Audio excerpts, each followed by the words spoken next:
Okay. All right. So, what are you playing today? That will fall from there, so just put it on the stand itself. Yeah, thank you. I have the new excerpt, and I have the old excerpt. New excerpt? What do you mean new excerpt? Not the new Oh, the new etude. Okay. Sorry, I always call them excerpts. So, all right. Now, are you still doing volleyball on Mondays? I have one more. Okay, so it's this coming Monday, and then you can come to studio classes to Yes. play your etudes. That's great. That's great. Okay. Okay, so let's hear your old etudes. I have the second page because I haven't done the first page. But if you want me to do the first page, I can do the first page. It's the first. Well, let's do the second page. If that's what you have focused on, let's do the second page.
Okay.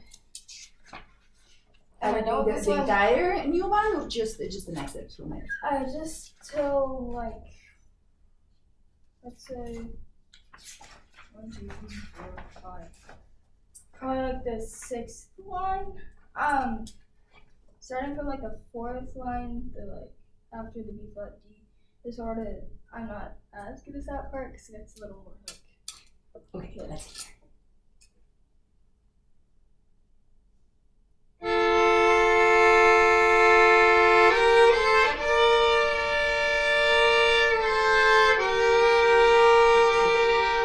Vibrato, yes. So use the vibrato as a way to release. Yeah.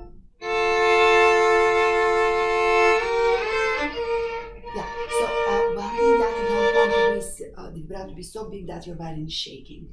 So when we vibrate double stops, the vibrato needs to be actually quite narrow, because if it's very wide, it affects the intonation in a bad way. So keep narrow vibrato.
Okay, fantastic. This is coming really, really well. How is your hand? I got really tired right here.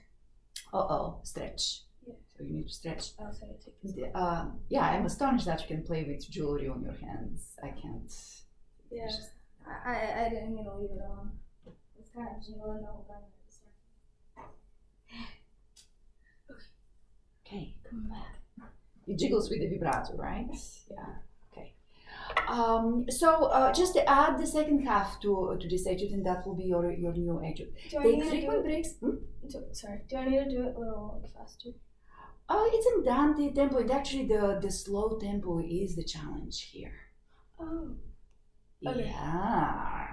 I didn't know that. Yes. So that's a very good tempo that you're playing in, because you're able to do the slurs and everything. So just stay with that. Now, the legato could improve a little bit better, and you know the process through which to go for that, right? Like it is just all of the connections between the pairs of notes have to be very smooth.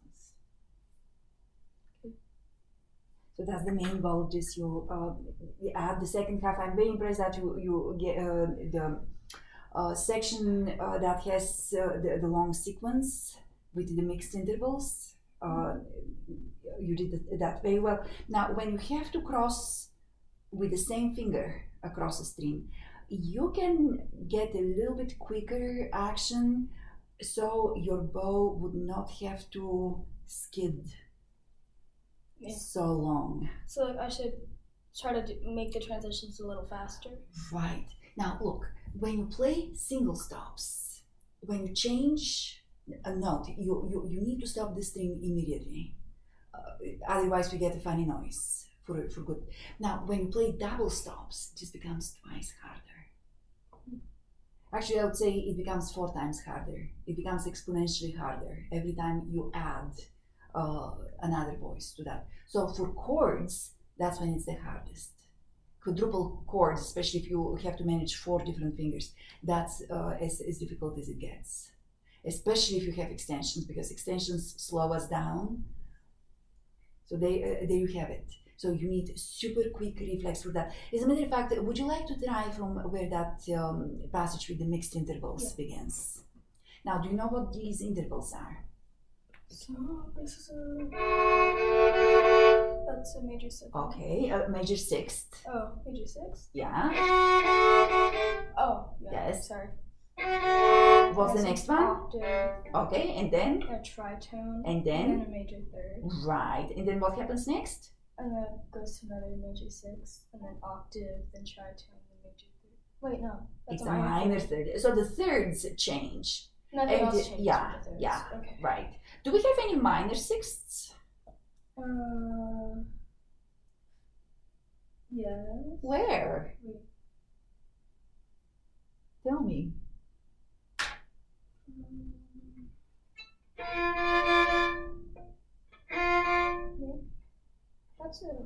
That's a major one, isn't it? So they're all major 6ths. Okay. Because they serve as secondary dominants into the octave. That's why. So If, like if you the go with the resolving, minor okay. 6th, it won't work the same way. That's how we get this particular sequence going. So can we try that one more time and see if we can manage the sliding of the fingers across that lateral motion across the strings more? What needs to happen for it to be clean? I have to keep a consistent bow, and I have to not wait for my fingers. Now, this is a type of shift, if we want to be very specific about it, right? Yeah. Because the finger has to change the string and go across. So it's a type of shift. It's not like changing a position. It's just a type of shift. So what do we do with the bow when we change positions and we want to hide the shift? You slow it down in your and you lighten it. Right. So you can do the same thing with this. So there's that little thing that you can do with your index finger to help that. Now it means that from here the movement has to be super swift and fast. So it's not so noticeable like da, da. Yes, exactly. You have to hide it, but that's how you do it. Now give it a try.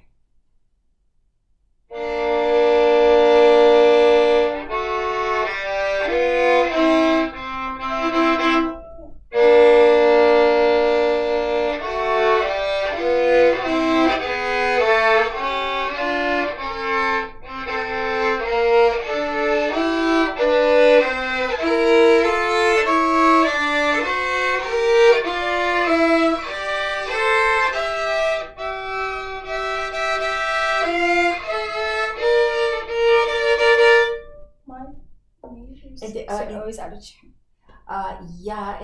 And they're all also the fifths, which make it so much harder than playing the tritones, right? Yeah. So just try not to play the major 6th too wide. Oh, I've been thinking of making it not as short. Oh, you don't want for it to be too small. Is that what you've been doing with it? Yeah. So but the thing is that is a harmonic interval. You don't want it to be too wide. That's can you hit your A, please?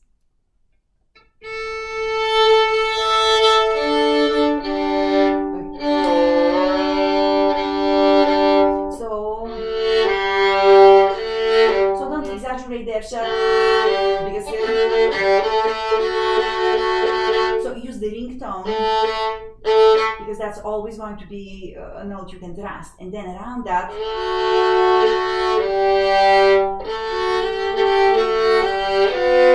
now just one.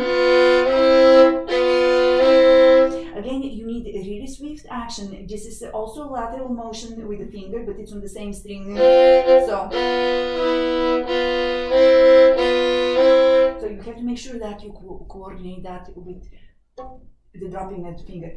You know, this guy Dunis, did I show you some of that? I think, was it where?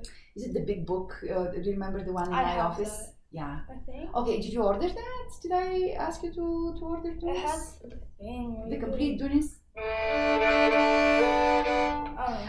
Anyway, next time we're there, I'm going to show you the book. But there are pages and pages of combining different actions in the fingers at the same time. So one finger is sliding, another finger is lifting, another finger is dropping, and another finger is crossing across. I think I have that. Yeah.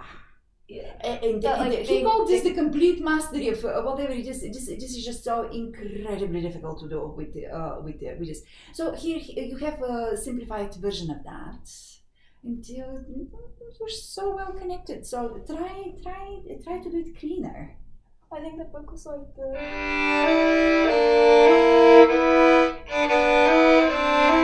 There's things that you do on all four strings because you're using all four fingers in a different way. I'll show you. It's quite astonishing actually. So, but here this lateral motion. So what was it? Where is it? So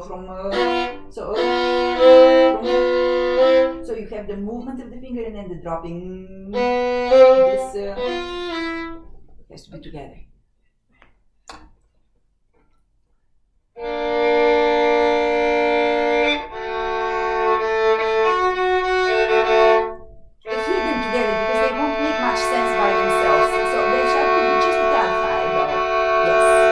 Push it as far as you can while it still sounds in tune, and yes, that's what it is.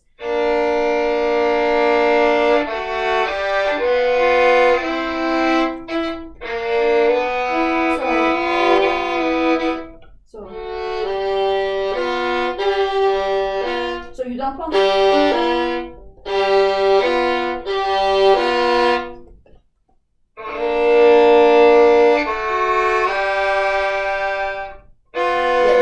That's the one that you need to connect better. The octave to the tritone. Yes.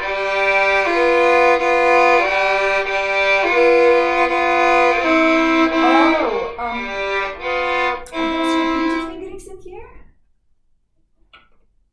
I see. So, because in my Peter's edition, the fingerings.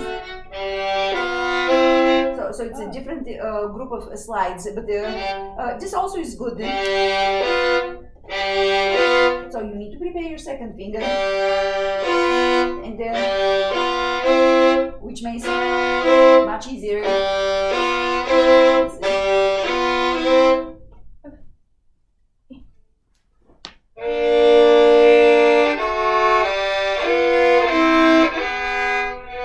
still hear the slip piece on the.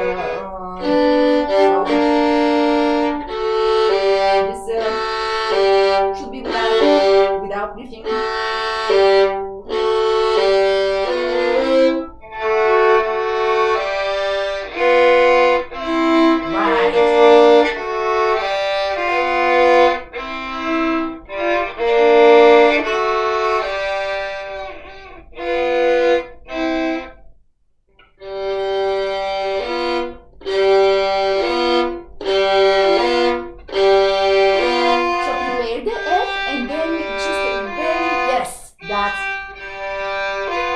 That's it.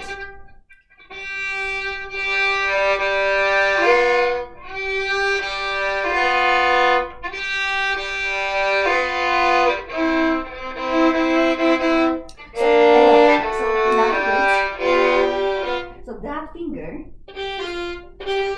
has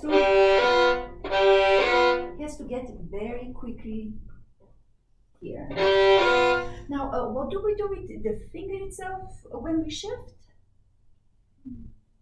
What happens to the outgoing finger? Lightens up. And how does it arrive? How does the new finger arrive?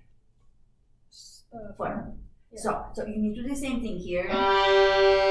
So lighten up the third finger so it's able to cross, and then it needs to arrive with very firm, quick action into the new note. Yes.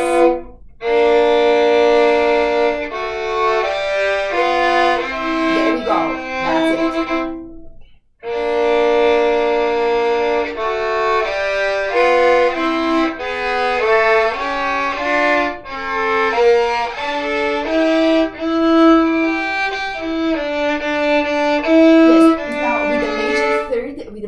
third, don't make it too wide. But you have two ringtones in this one. You've got E, play the E, and make sure that it's in tune. So it needs to be yes, just a tad higher, and the G in tune with the open string. Yes.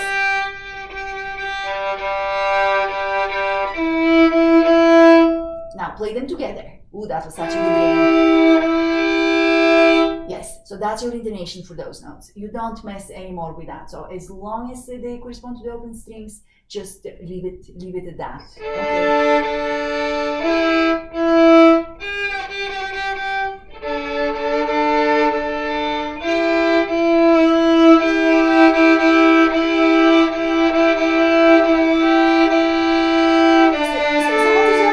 what is your tendency for the third?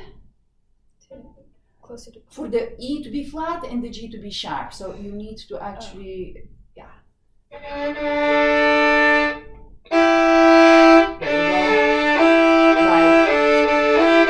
Right.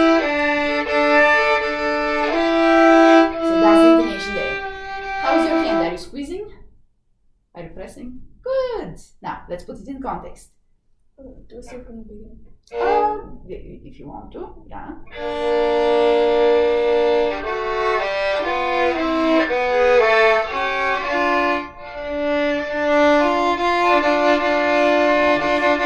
Right.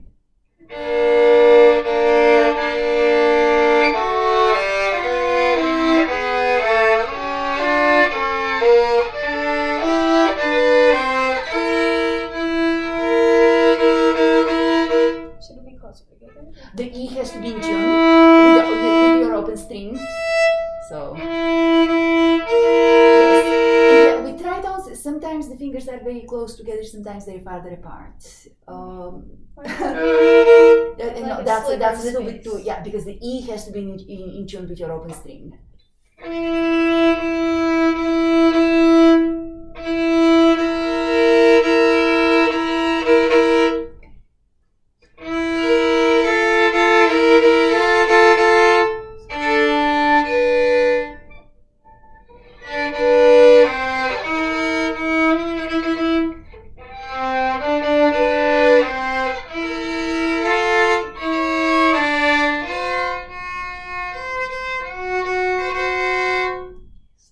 That's where it will be reside.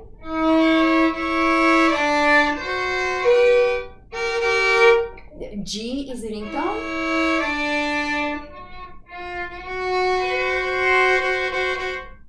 That's good.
Careful the F not to get too flat.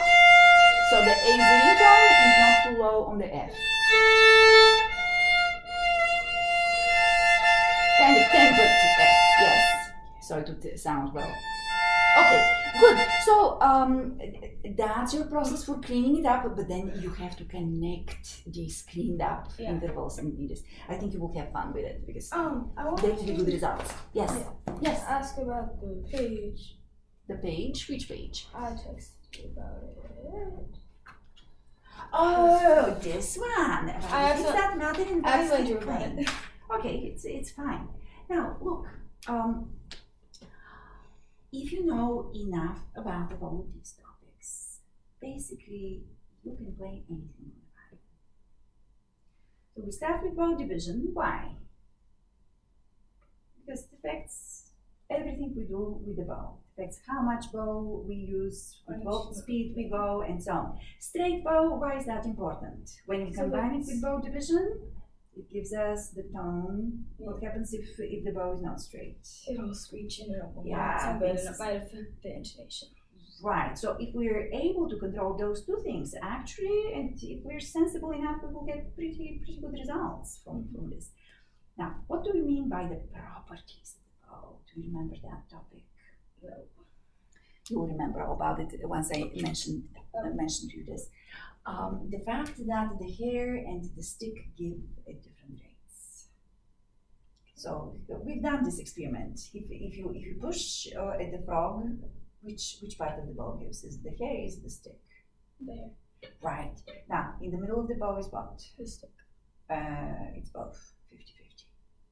Oh. You can try that. You can try this on your own bow. Okay? So, but is that the middle of your bow? No. Yeah. And is your bow straight? No. So, see, two topics, bow division and straight bow, already apply to this here. So, with the property of the bow, yeah, do you feel the 50-50? Mm-hmm. Very good. So and now, it's just the hair. It's just the hair. The stick doesn't give at all. Yes. And now let's place the bow at the tip, right? So which gives here? Yes, and the hair is as rigid as it gets. So these are the properties that we're talking about. And now, why do we need to know that? Because when we sustain, we have to feel that different give. So if you start with, so if you play four notes, 8 notes, whatever, in the lower half of the bow here, right, in the first quarter, you will feel the hair giving. Do you want to do that? And also, while we're doing this, let's do that with the proper choreography. So in this part of the bow, it's just your upper arm going to move the bow. Very good. Do you feel the hair giving? Very good. Now let's go to the second quarter of the bow, which in terms of choreography of the movement, what moves? Both. Sort of. It's a combination movement, but look, you're smack in the middle of your bow. You need to be in the second quarter. Oh. Second quarter, which is maybe even a little bit lower on the bow than yes. Now, can you straighten your bow? And can you go to a better sound point? Yes. So now, let's play a few notes here and feel how both the stick and the hair are giving, and give yourself a good support. Yes, and you can do it with a less scrubby sound. Right now it's a little bit forced, so right. We always want to produce beautiful sounds in the violin. And then let's go to the middle of the bow. Third quarter is what we're exploring. Check that your bow is straight, and go to a better sound point. Yes, so.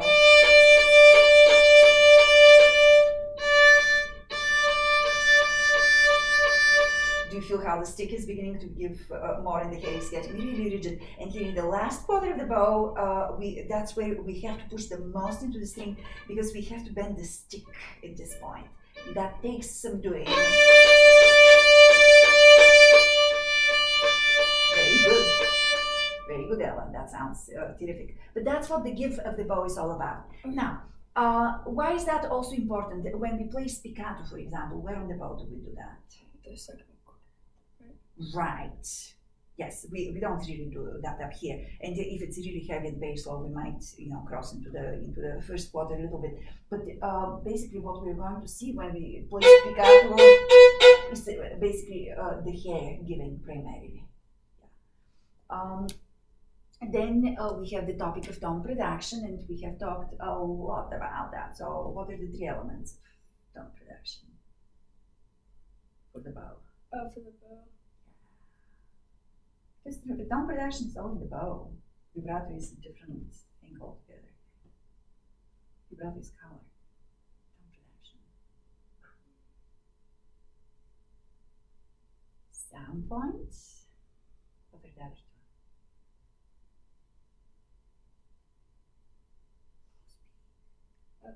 And? I don't know. Wait, it's. You know that. You know that one. I know, I just can't remember. It's the bow speed, the. And?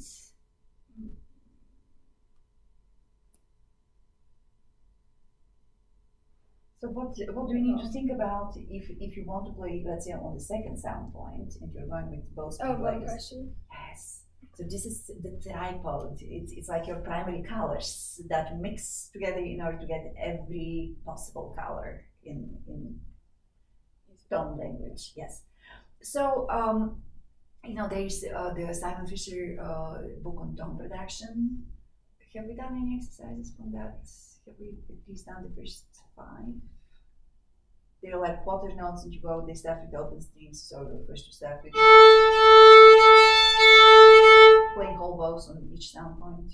I think we've done that for like a long time. Yeah. So we need to actually start doing in a more systematic way some of those because you have to understand how all of this works. And then we've got consonants. What do we know about consonants with the bow? I've heard you say it so many times, but you don't know what I'm talking about? And you've never asked? Well, you've explained it before, but I sort of forget what it was. It's the friction. So you have to set the string in motion. Now, if you're doing it with it's sort of like the like the touch and go sort of thing? Well, it's touch and go, but look, we're kind of like actors or singers delivering our lines when we play. And you know about theatrical whisper, where the consonants have to be really exaggerated. So even though they're not really blowing their lungs through their so they like have to over. Yes, so you have to articulate. So consonants have to do with articulation. Now we can do sharp consonants like k, the ones that I did here with the clicks. That's as harsh as it gets in terms of consonants on violin playing. Why is it as harsh and as much as we can afford? Because the string is elastic and I'm pulling it to the side as much as it would give me. And I'm then letting it snap back. What happens if you pass that point? The string might break. It might break, but you're also likely to get a really ugly sound from this very noisy, unattractive type of playing. So basically, anything that is not tone or beginning of sound or it needs to be silenced, right? And you can start with a soft consonant, right? So see, I'm initiating the sound right away, but I'm not bending the string before I start. So I'm basically touching the string, and then I'm drawing the bow, and I can do that in various tempos that have a little bit of consonant, harsher consonant. So, but this would be a good thing. Now, what kind of consonants did you need for your etude in double stops? Sort of a little more of a harsher one because it's on 2 strings. So it's on 2 strings, but do you want the strings to have that when you start? Or do you want this kind of thing? So I would say it's more like ma instead of ka start. So, but because you're on 2 strings, the initiation of the sound has to be with a little bit more pressure. So you can't pull on the string too much. You can't. Huh? So you can't be too light on the string, but you can't be too harsh on the string. Goldilocks. That's always yeah. But the thing is that you can do the grab, the k thing. Now, do you remember? That? So you need so each string needs to have the catch. So you need that on. Otherwise, it's wrong character. Yes. So basically, it's the music that dictates what consonants we are going to use. We always choose them according to the context.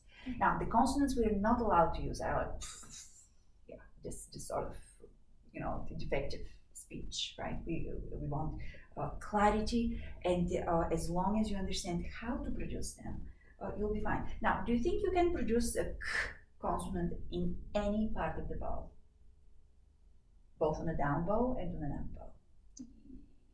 Yes, you should be able to. Maybe with the exception of the very end of the bow, because the hair is so rigid that actually, let's see. you can still, but it's just so yes, always a little bit of slack there. Both on the down and on the up bow, you have to be able to do that because you will need that. Now, should you be able to produce the soft consonants in any part of the bow? Yes. Now, should you be able to produce soft consonants on the same bow? While playing portato, let's say.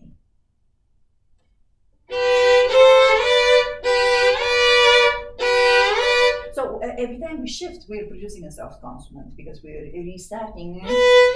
Just think that we were talking with a slow and lighter bow.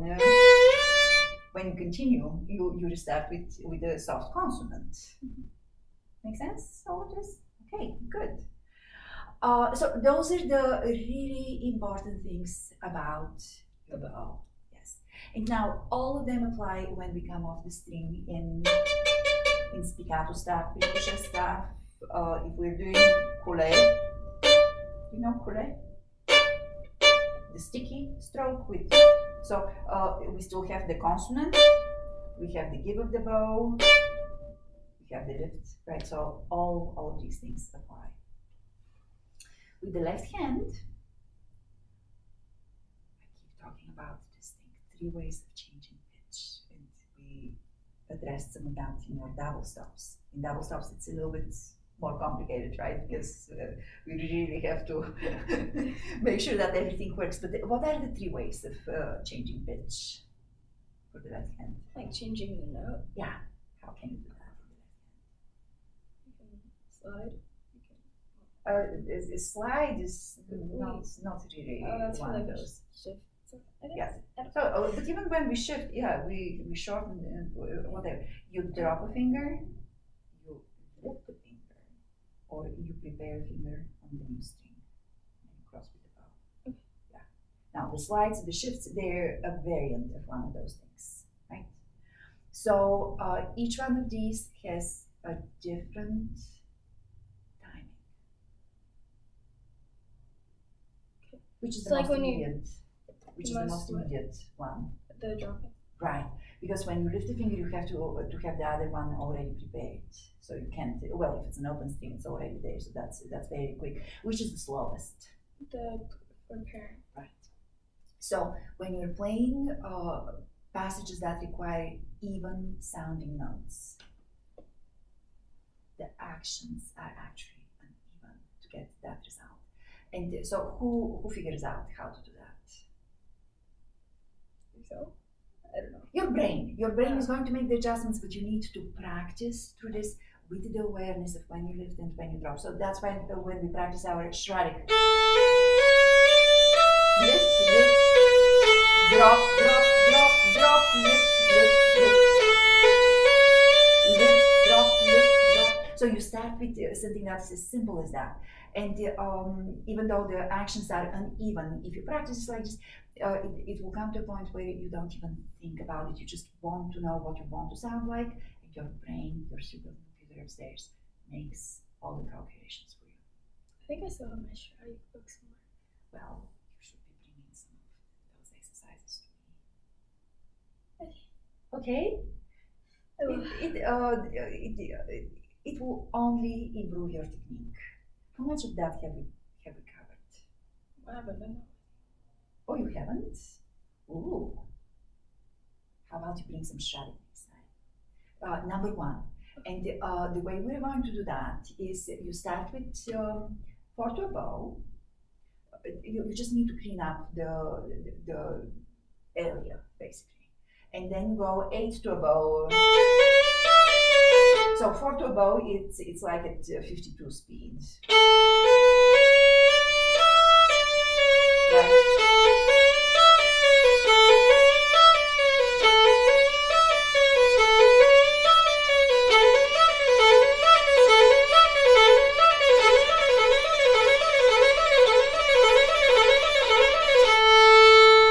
So that's your first variation. Then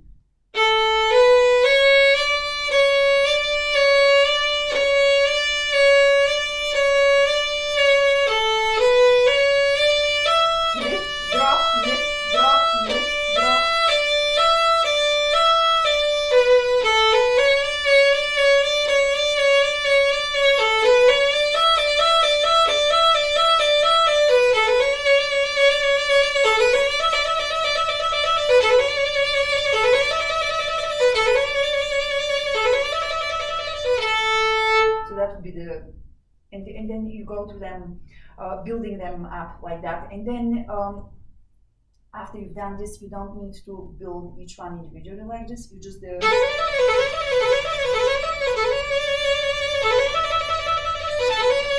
So why am I repeating?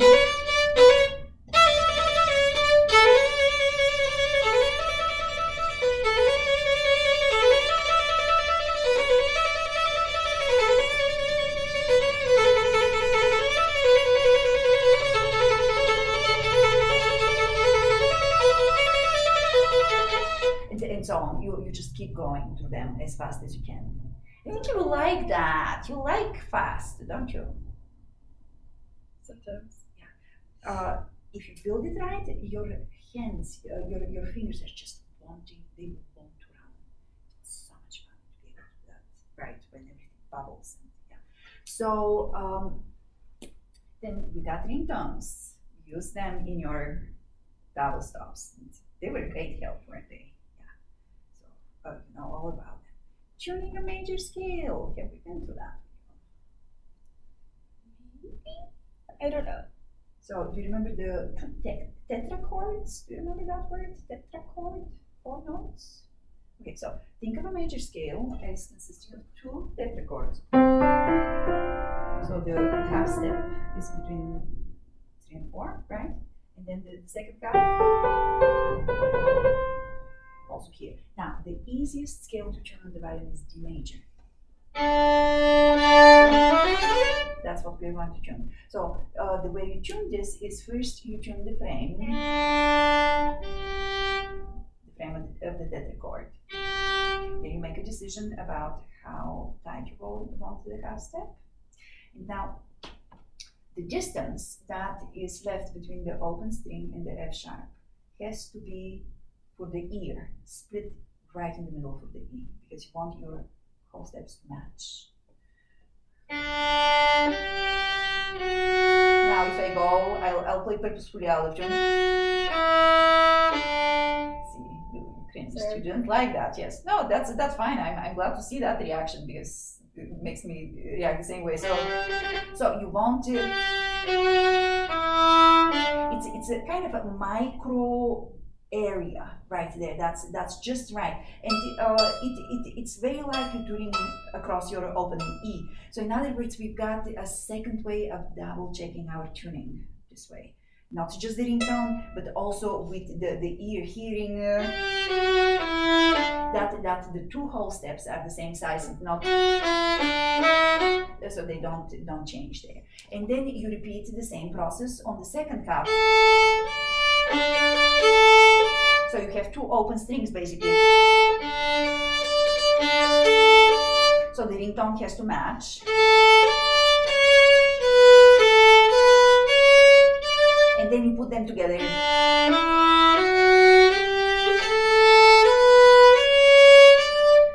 So that's the most basic way of tuning a scale. Now, can we do the same thing on these pair strings? Can we do on this pair? Yeah, we have to be very careful how we tune the C, right? Because we don't have the open string, and the C's are very difficult to tune on the violin. So that would be a note you want to check with a tuner. And if you're in a quartet, what do you do for that note? How can you check it? Is there somebody who has a C string, the cello, and the viola? Yeah, so you can check that with them. So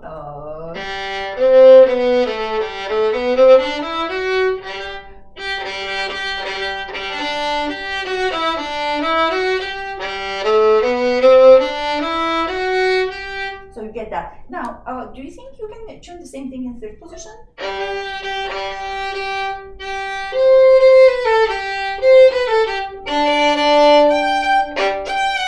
So now if you're playing E flat major, we don't have that many ringtones, do we? So we can tune the A flat to the G. Now again, the whole steps E flat, F have to be the same. So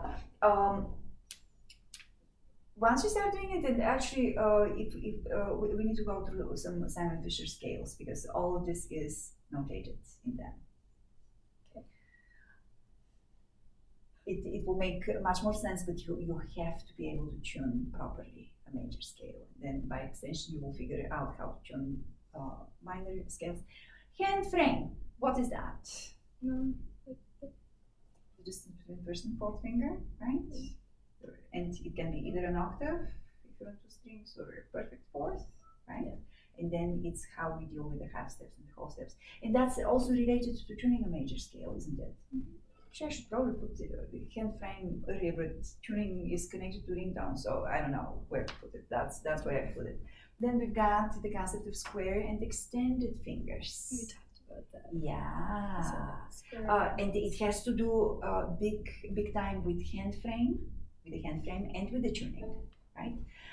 And if the shapes of your fingers are organized, you'll have no problems with intonation. Actually, we always have to listen for intonation, but chances of things going right are much higher if you do that.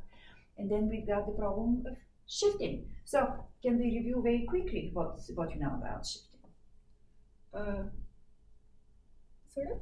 So, what does the outgoing finger do? It lightens, and then the arriving finger is firm when it lands. Right. And the bow also has to lighten and slow down. Right. Yeah. Now, what happens if we want to emphasize the shift and we want to show the slide? You don't lighten the bow.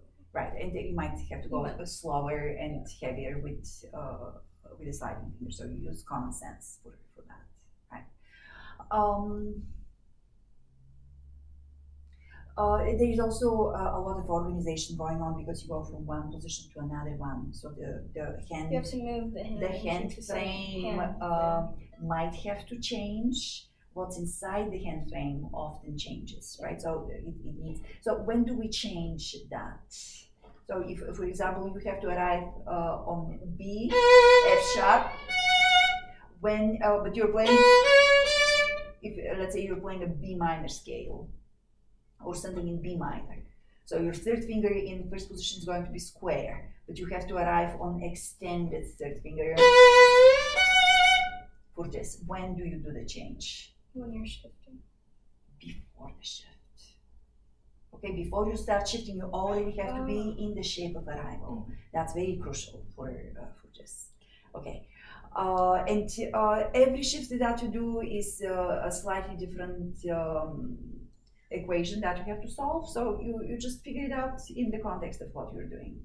You could practice shifting if you want in the Yost examples. Have you done that? It's a whole book of shifting. I might have given you the Simon Fisher distribution of that goes with the mega shift.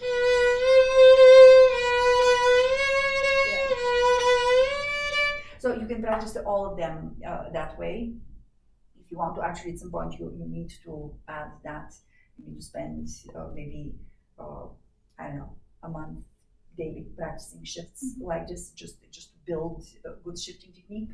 But that's what there is. Now you're getting a little bit bored, actually. A little bit, to be honest. I can see it. Yeah. So I'm honest too. You know. Then the next one is vibrato, and what do you know about vibrato? A lot. I don't know. It's, I guess, the finger and hand or arm moving to make the note sound better. I don't know. Okay. I don't know how to explain it. What exactly is vibrato?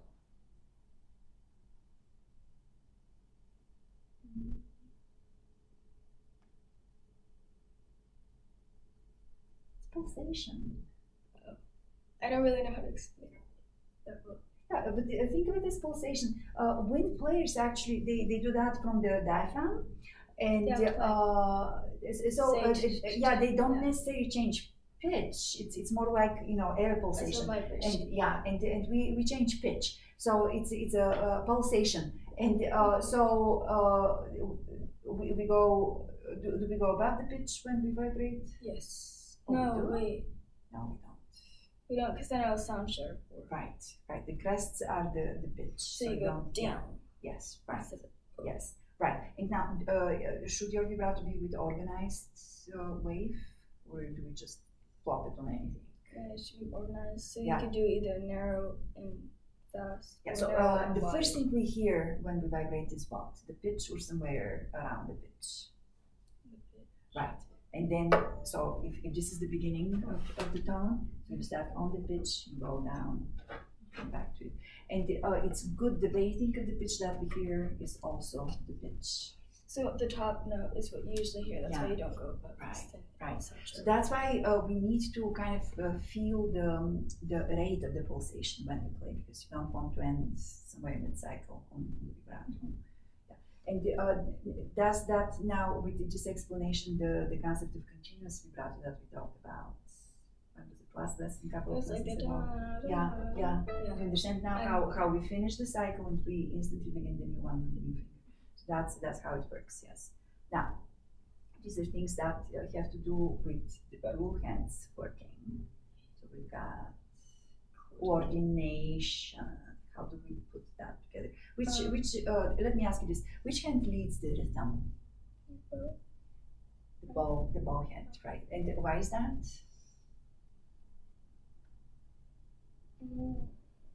Because I don't know. It's more physical, and you can relate the. No, it's very difficult to make this dictate your rhythm.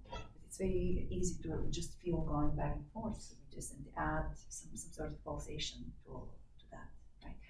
So even though the left hand always have to have the string ready for the bow when the bow plays, it's actually the bow that leads the things, and the left hand has to make sure that it goes along with that. Yes. Now, string crossings are a specific something of just thing that we do with both hands. Why is that? Because you have to prepare your finger on the next string. Right, so and the you have left to hand has to anticipate. Yes. And then the bow has to catch the exact time for the string crossing. Okay, now with advanced shifting, what in the world do I mean by this? Well, this is artist shifting now, when you have to show slides and so on. And, so, when I first read that, I'm like, oh, what? So, and then advanced tone production is when you're able to change your tone at will. You know what most kids do if they don't know anything about tone production? You play really strong. So there's this kind of diminuendo on the down bow, and then some sort of swell or crescendo on the up because they're bow. just Because they cannot control it, right? right? And it's usually in one dynamic. They don't have any dynamic palette. Mm-hmm. So with advanced tone production, which also involves every time you change the length of the string, that changes the conditions for the bow. So what were those three conditions for the pressure, the speed, and the crap standpoint? Yeah. And that actually has to be the first one that goes to mind when you make your decisions about tone production. I said it backwards. Yeah, you did. But it's important that in your mind, when you think about tone production, the very first decision you have to make is where your bow is going to be on the string. Okay. Yeah. Okay, and then we have the bow strokes, where all of these things come into play. Now, do you see any bow stroke names here that you're not sure what they mean? Good. I mean, with Kool-Aid, do you lift it or do you just keep it on the string? Does it depend? It depends, but yeah, you lift. But the important thing is that you start from the string and there's the catch. So you can stay on the string. It sounds better lifted because otherwise it can sound very clipped. Okay. Yeah. Okay. So when I'm like learning when I'm finishing a piece, should I look at all of this stuff and like make sure I have all of it? Yes, but while you're working on the piece, if you run into difficulty and you don't know how to continue, the answer is somewhere here, and you can always find it. Okay. So you just have to check. I'll keep this right here. Yeah. Good. Now, what do we have? We have. Let's see what we have. We have my. Yeah, I have this book. Okay, you got it already. Yeah. Great. And then I don't have this book, but You need to get that because we're almost done with the Kreutzer, and as soon as we're done with that last stage, would be yeah. So I have this shape. We were gonna save that. I need Yeah, to we were going to finish this, right? Because we do were, the last page. okay. Now, do you have time to work on what we worked on last time here? Would you like to play it? I'm curious what ways this are the octaves any better? Yeah. Do you feel more at ease with them? Mm. Hopefully, yes. Okay. So how about we start right here then? Okay.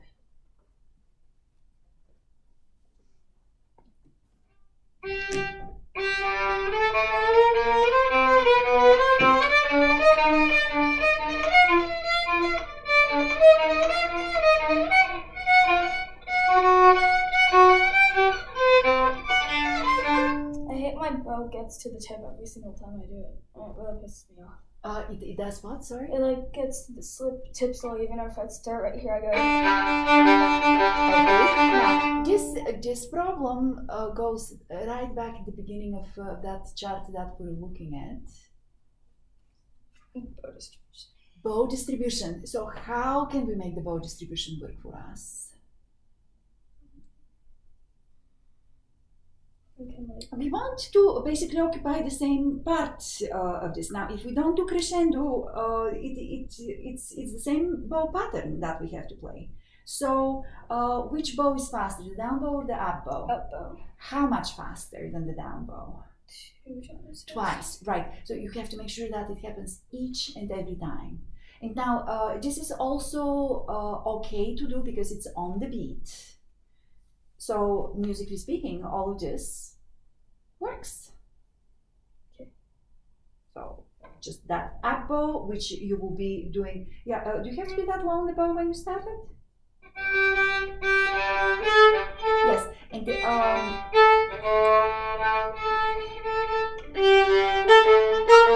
I will do all of this in the upper half of the bow.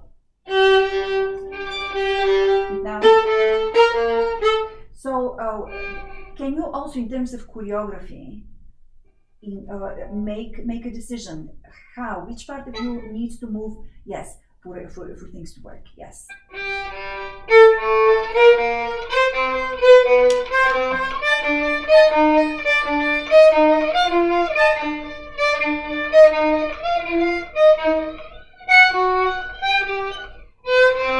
Okay, very good, Ella. Now, can we slow this down just a tad so I can think ahead and play it with a nice musical flow without tripping anywhere? Now, give yourself nice support from your feet.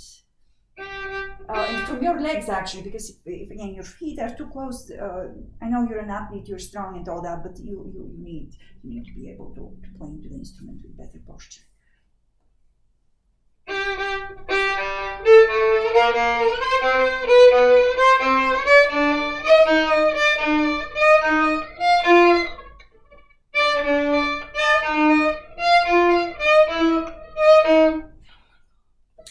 Ella.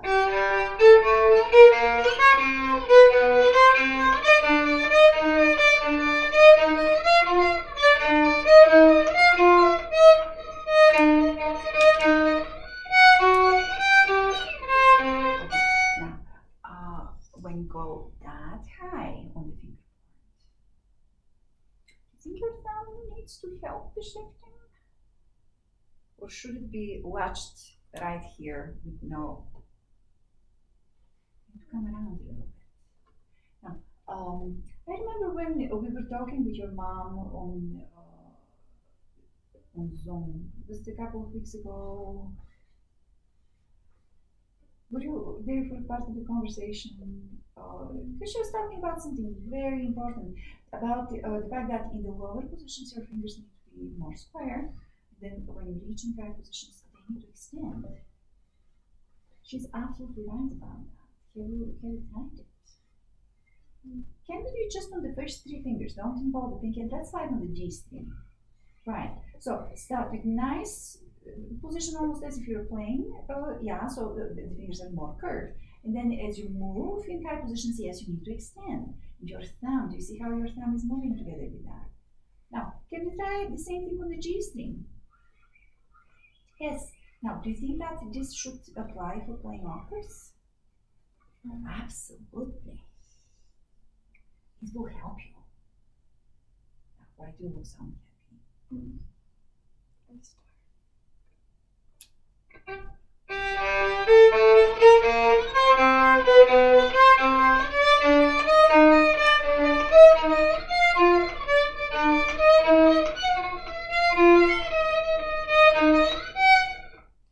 Now, where's that? The left hand, where is shifting? I can't see from here.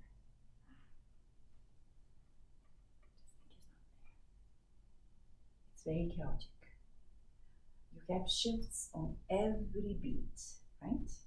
Mm-hmm. Make sure that you're hitting them right.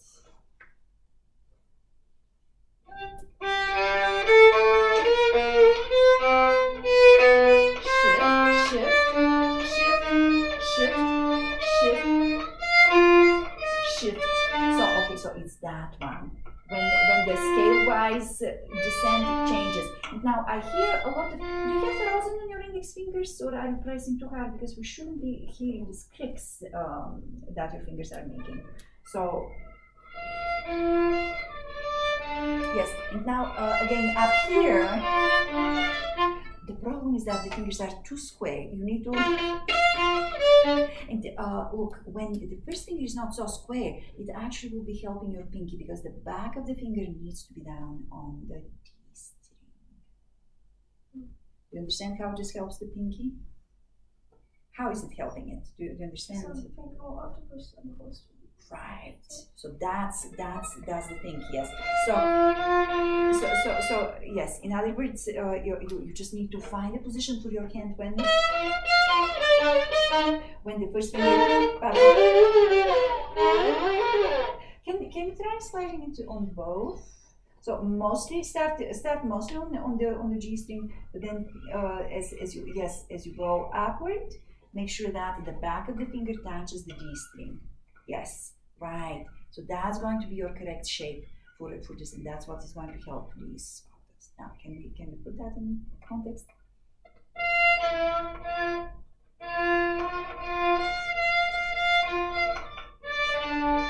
Mm-hmm.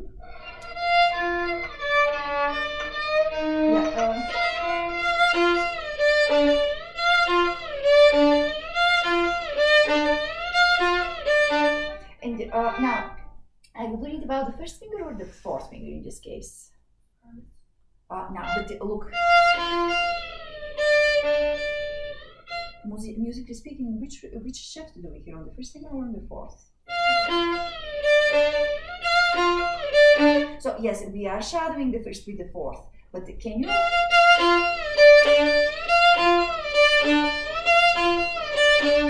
Can you make sure that the fourth finger is doing a good job?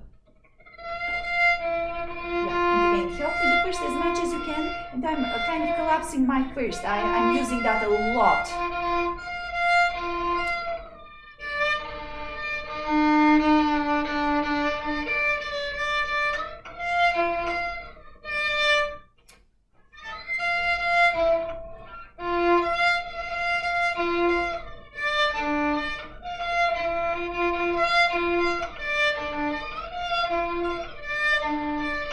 Yes, and now the beauty also is that while you're shifting, you can do the shift extremely lightly with the first finger because we don't need to hear on the first finger. It's only in the top finger. So I'm not even worried about what tone I will be producing on the first finger with the shift. So lighten up the first finger significantly. And keep this knuckle far away from, yes. So the first finger can extend a little bit more and have more surface down. Yes.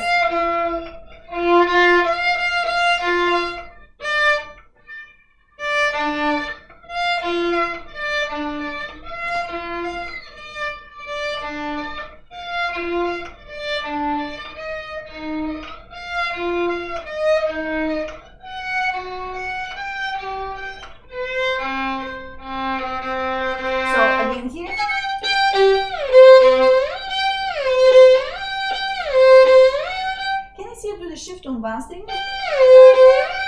So first finger again. Yeah. So these guys actually can ride together with your pinky. So if the first finger cannot stop the string, allow these guys to help.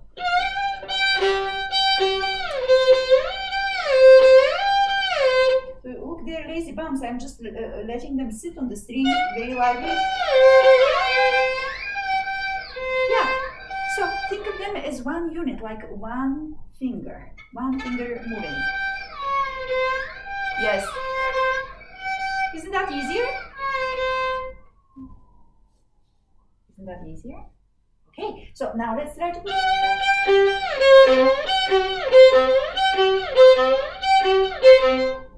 put it in context here.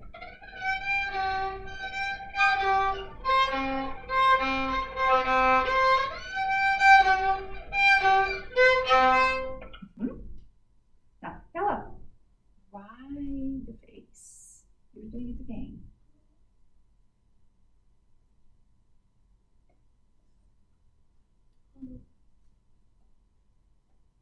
Is this something that you want to learn how to do?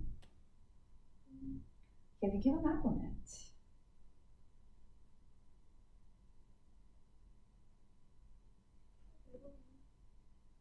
Have you tried really hard? I'm trying to understand you. That's what it is. So are you frustrated because it seems so overwhelming because you just have not the slightest idea what to do with it?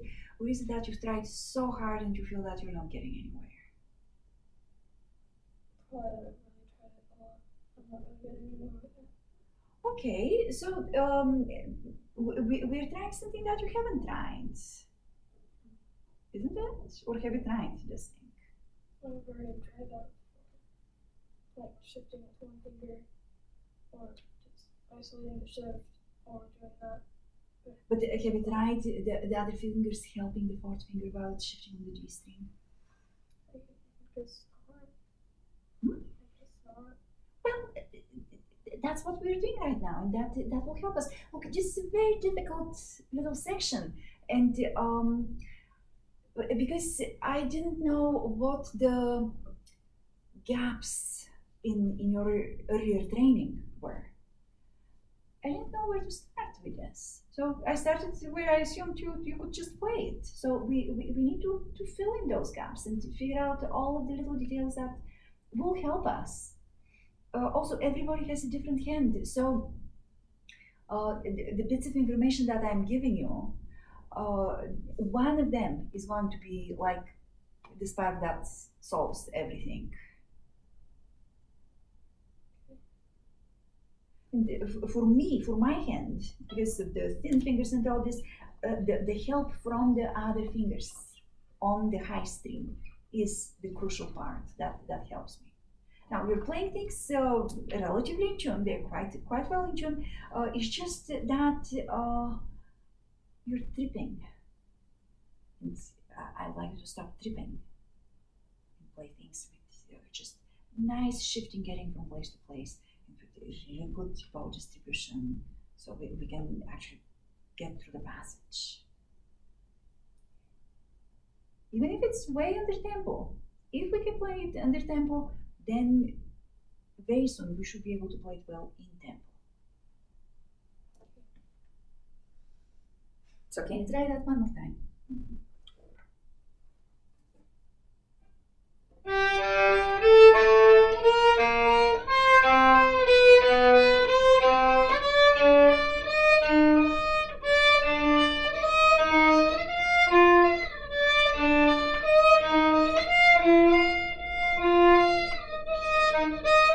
Let the second and the third finger be down so they're helping the pinky.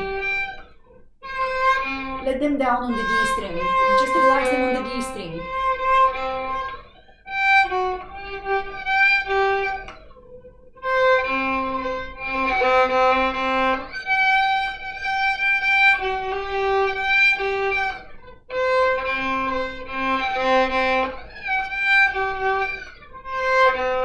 Let them relax on the string. Let them relax on the D string.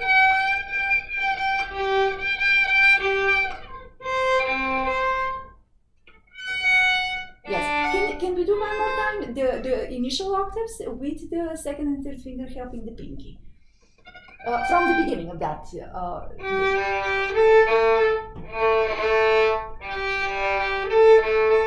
Let them on the string, let them be on the string.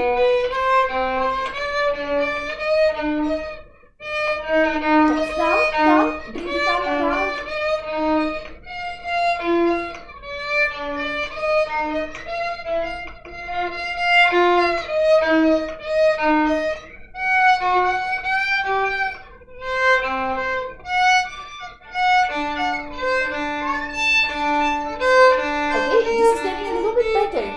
Your music line is getting interrupted a lot. Can you do it without these interruptions? You can go slower if you need to.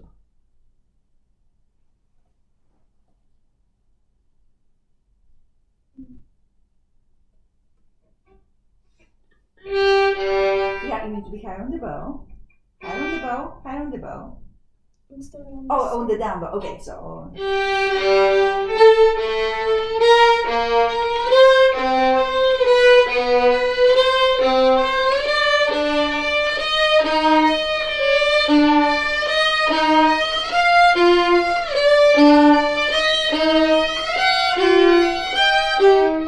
Sorry, I'm playing wrong notes here. I need to listen to the music. So let's start from here. And yes.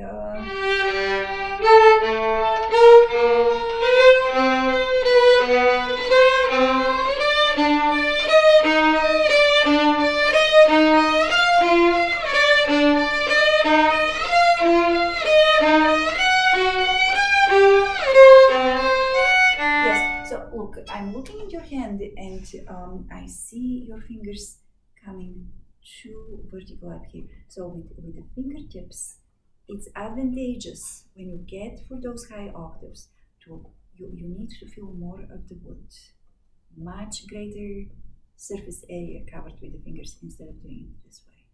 It will help.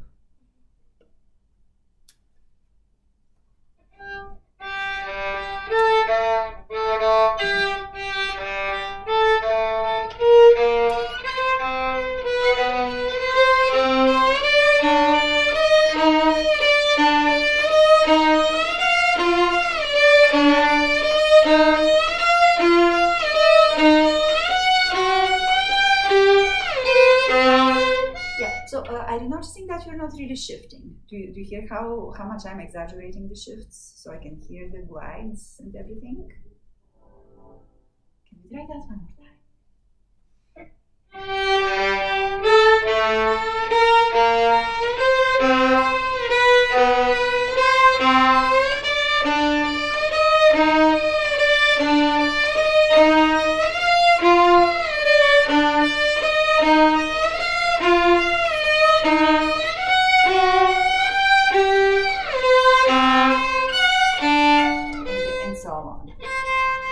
Now, can I hear it just you without me playing this?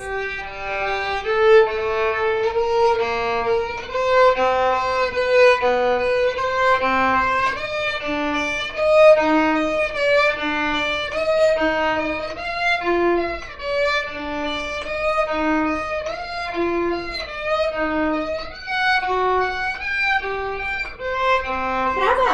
That was really good. So, if for a few days you're just letting things sink in this tempo, they will feel easy. Was that hard to do? Yes? No? No. So just stay on this level for a little bit until you know that you can dial it in anytime, and then you speed it up. That's your starting point. Yes. Okay. Now, what other piece are you working on? Bach. Would you please play that?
Okay, you have the piece memorized. That's wonderful. Yeah, for some of it, I would like to see you using more bow. By the way, how are your hands? Which one is more tired, left or right? Neither. Oh, neither. Great, you've got Except like excellent. my upper back is like hurting a little. Ooh, So you I need to think I might stretch be a little bit. like hunching over a little bit too much. Yeah, well, if you need to stretch, go ahead and do that. Because I don't want to hurt. Yeah, but it's wonderful that you're not hurting. Now, I need to have. well, in the arms, yeah. But you need more bow speed on this because a lot of it just reminds you like this. So the opening. In what dynamic are you thinking it? Fourth. Yeah, but it's not sounding Well, I'm that supposed way. to think of it. So more bow. So you can travel on the up bow before the long slur. So again, we're talking bow distribution here. So you have to fix your bow distribution on this to make sure that you're getting to the right place. The bow. Can you try it?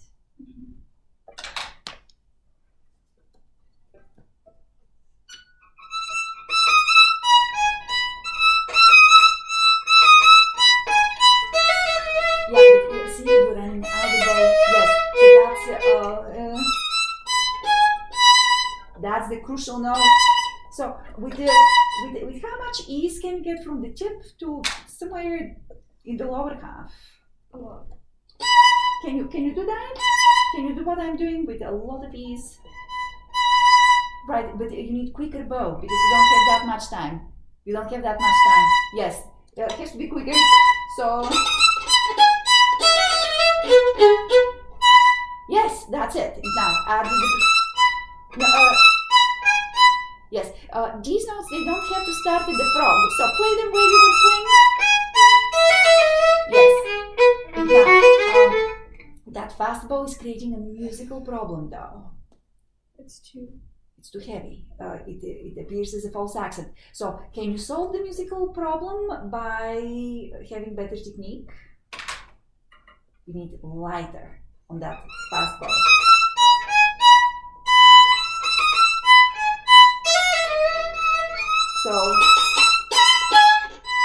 So everything. Yes, that's your solution. Yes, and then it's a down bow. So drop both the finger, and with the bow you need to do a little consonant for the E. Right. Yes, and now it's a or so the movement really starts from. So show us that this E is the springboard.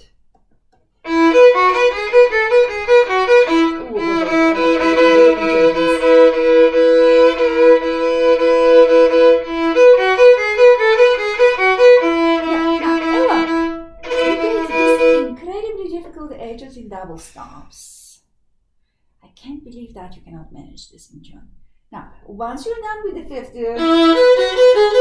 you don't have to worry about how you're playing the E. It can be out of tune, but the B has to stay in tune, and then the rest has to be in tune.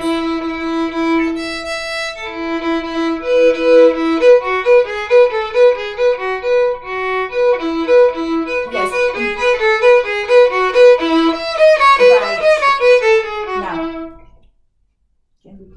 Together from the beginning.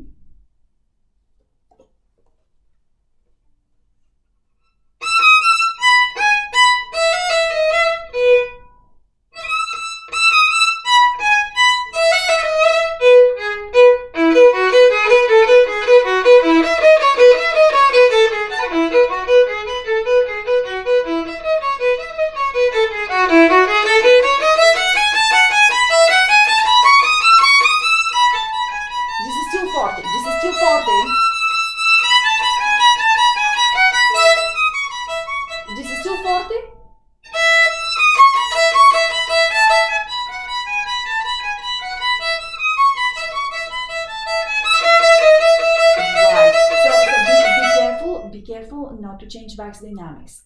He writes so seldom dynamics. I might as well follow his wish on them.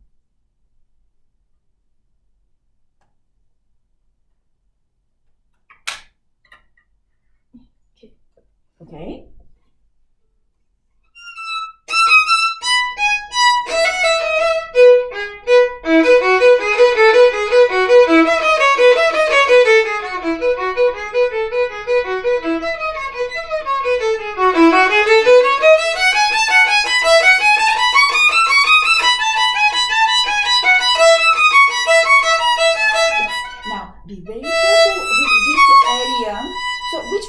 Are you connecting in the left hand? Which position is this one?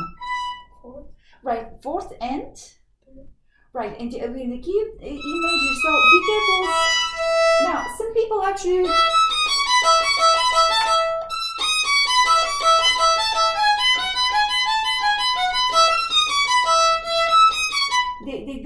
4/4 for the half step. So I'm not going to be a fingering Nazi for this. Yes. All I care about is that it sounds in tune, and that's all you care about also. So if you prefer,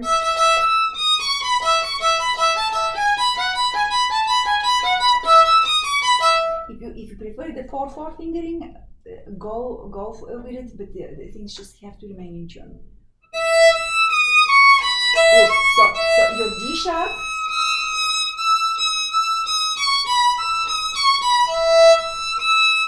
Yes. Now, if you're doing this fingering, your first finger has to be anchored on the B. So don't play finger by finger. One has to be down to help the entire stack. Yes, and then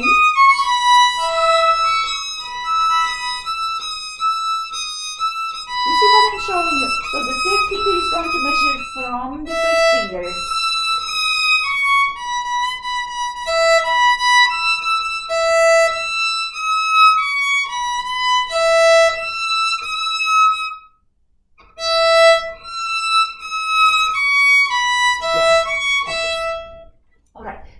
I think you're getting very tired, so we will be getting diminishing results. So let's stop at this point.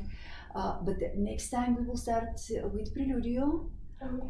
Leave the Vitali alone. We will come back to it in a few minutes. So I'll just take it out. So just focus on the Preludio. Now, what other things have we talked about as possible pieces for you? Oh, you said maybe a couple Mozart things? Like Mozart Rondo, G major Rondo, or a concerto. What did we talk? You said sort of like shorter pieces. Shorter pieces. So Mozart Rondo, which is in the Chrysler book, the G major Rondo, is going to be a good piece for this.